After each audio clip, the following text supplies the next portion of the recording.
नमस्कार। Public wife team Sevata विधानसभा की गोंडा देवरिया में पहुंची है।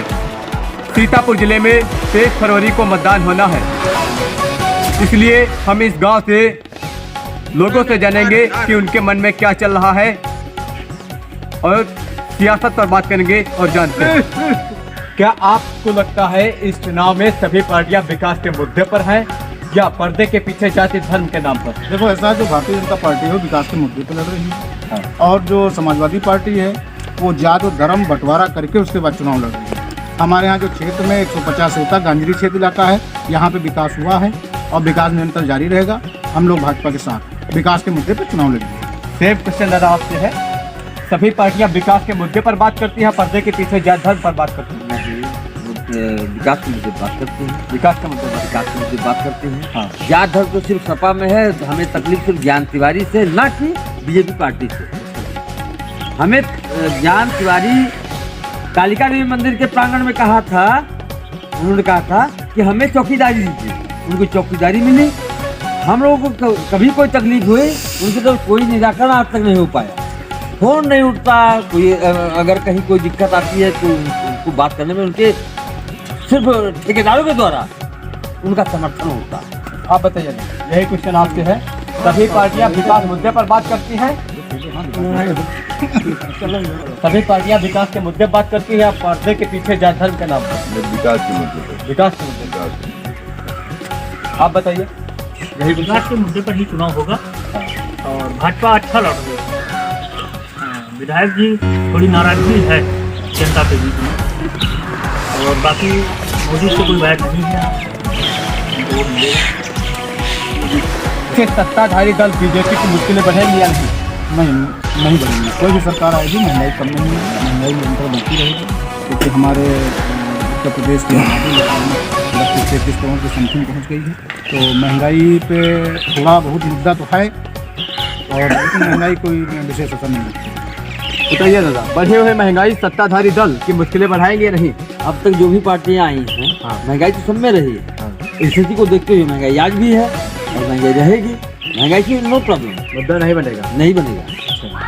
बताइए सर, बढ़ी हुई मुश्किलें हम सस्ती नहीं पड़ेगी। महंगाई के हिसाब से लोगों की जो कर्मचारी उनकी तनख्वाह भी बढ़ी है और महंगाई तो बढ़ना ही है क्योंकि वेतन भी बढ़ रहा है, उस हिसाब से महंगाई बढ़ेगी। ये जो योगी, माया और अखिलेश तीनों का आप कानून देख चुके हैं, बेहतर कौन मानते हैं? बेहतर तो हम बाबा जी से करते हैं। योगी सरकार। योगी सरकार, सरकार योगी है। अच्छा, ये तीनों सरकारों में से किसका शासनकाल अच्छा रहा? बाबा जी को। बाबा जी का। बाबा जी को। अच्छा, आप बताइए। बाबा जी का सबसे बेहतर शासन है। कैसे मान्य है? बेहतर विकास भी हुआ है, रोडें भी अच्छी बनी हैं। सबसे ज़्यादा है लैंड ऑर्डर उत्तर प्रदेश में, जो इस समय सबसे बेहतर है।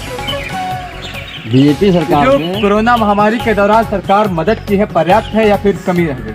नहीं, कहीं कहीं थोड़ा बहुत दिक्कत हुई है, ऑक्सीजन नहीं मिल पाया, कहीं कोई व्यवस्था, लेकिन ये तो सरकार की पहली गलतियां नहीं महामारी हैं। थी। सरकार की गलतियां नहीं हैं, ये तो सरकार में जो बैठे कारिंदे हैं उनकी गलती है। सरकार ने पूरा कोशिश की, पूरी ताकत लगाया, लेकिन जो उनके कर्मचारी, सरकारी कर्मचारी रहे, उनसे कहीं ना कहीं ये कमी है, जिससे इसको सरकार को बदनामी झेलनी है। बताइए दादा, आप जो कोरोना काल था सरकार द्वारा मदद की गई, पूरी तरह से पर्याप्त है? जी जी बिल्कुल पर्याप्त, सभी को मदद मिली? बिल्कुल मिली। योगी जी के शासनकाल में लुटेरी दंगाई, गुंडागर्दी, किसी को कहीं कोई तकलीफ नहीं हुई। आप बताइए दादा, कोरोना काल में जो सरकार द्वारा मदद की गई पर्याप्त थी या फिर कहीं से कमी रही? नहीं, बहुत पर्याप्त थी। अच्छा, पर्याप्त। हाँ, सभी को मिली मदद? हाँ।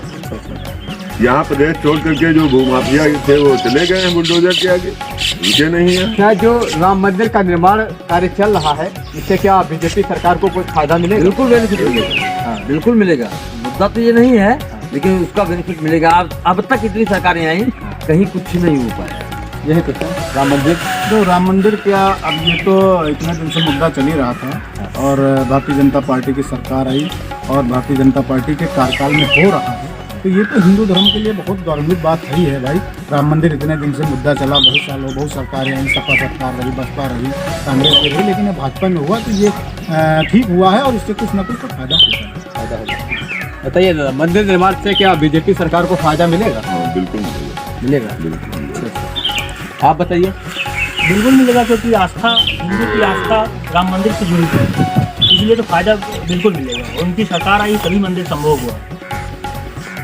तो जो सरकार ने 3 कृषि कानून लाए फिर वापस ले लिए गए, तो क्या इससे सरकार को नुकसान होगा या फायदा होगा? देखो, सरकार अगर कृषि कानून जो 3 लाए थे उससे अगर लागू रखते तब भी उनका नुकसान था, और वापस ले लें तब भी नुकसान है। जो किसान है वो किसान ना तब वोट देता ना आज देता, किसान के ऊपर है। जैसे वापस भी ले लिए हैं, अगर नहीं वापस लेते तो तब भी कोई फर्क ज़्यादा नहीं। आप बताइए दादा, सरकार द्वारा 3 कृषि कानून लाए गए फिर वापस किए गए, इससे नुकसान होगा या फायदा होगा? कोई यंत्र नहीं पड़ेगा, कहीं नुकसान नहीं होगा, कहीं कोई नुकसान नहीं। आप बताइए दादा। नुकसान होने वाला है ही नहीं। नुकसान नहीं है। अच्छा, आप बताइए।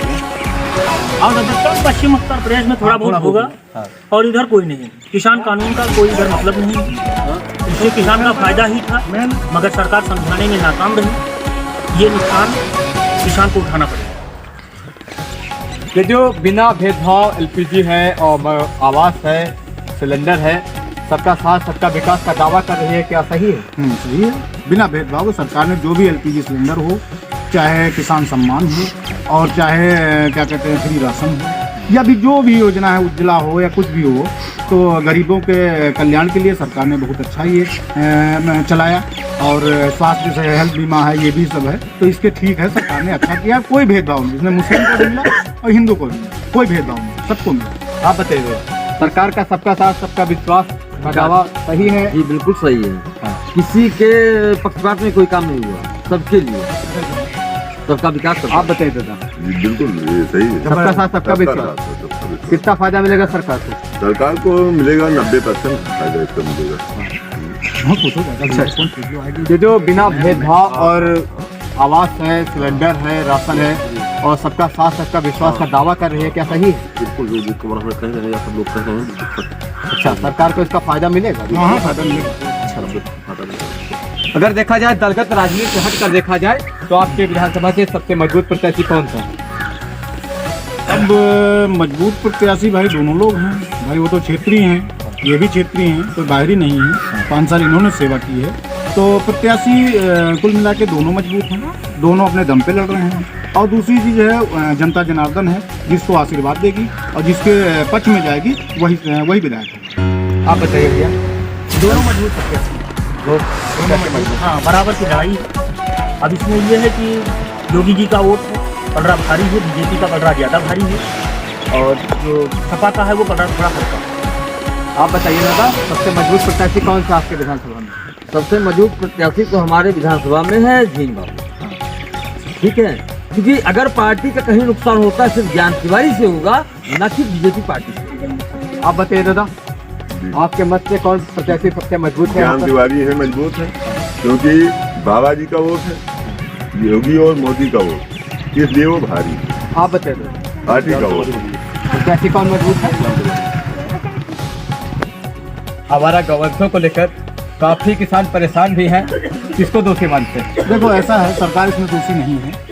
जैसे कि हमको सुनने में कि 500 करोड़ रुपए का बजट उत्तर प्रदेश में भारतीय जनता पार्टी ने गौशाला बनवाने के लिए स्वीकृत किया, लेकिन गौशालाएं बन नहीं पाई। जैसे हमारे गोंडा देवरिया में कोई गौशाला नहीं है, गोंडा देवरिया में ये सुनाई पड़ता है गौशाला है, लेकिन गौशाला है तो, लेकिन सरकार से अगर उनको सुविधा मिले तो रखें। फिर राजस्थानपुर में सुनने में आई कि 400 बीघे में गौशाला बनने जा रही है, लेकिन गौशाला नहीं बन पाई है।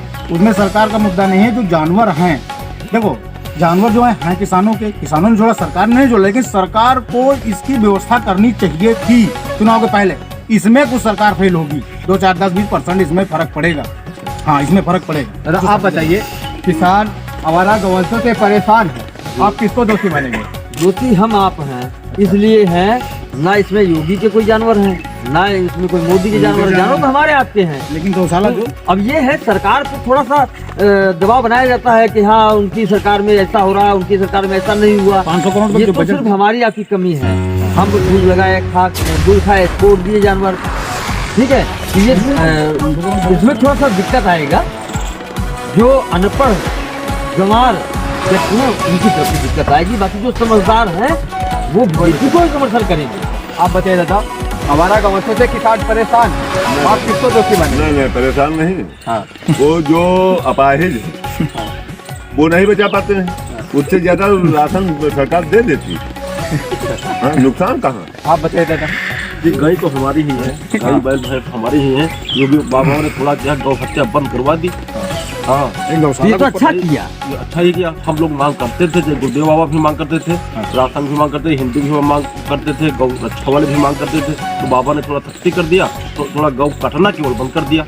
फिर गाय बैल तो हमारे हैं, दोनों बैल पहले जोते हर जोते। सरकार दोषी नहीं है। सरकार दोषी नहीं, तो उसकी तो दोषी तो हम, सरकार क्या दोषी? तो मेरे ही गाय अपना बैल- अपना मारे थे। जाओ सरकार थोड़ा व्यवस्था करें, 2 साल नहीं बंद करोगे, क्या पालिए ना, इससे जो हाल ना जुटिए या कुछ न करिए, बाकी क्यों गौ हत्या करना, वो मेरी मांग थी।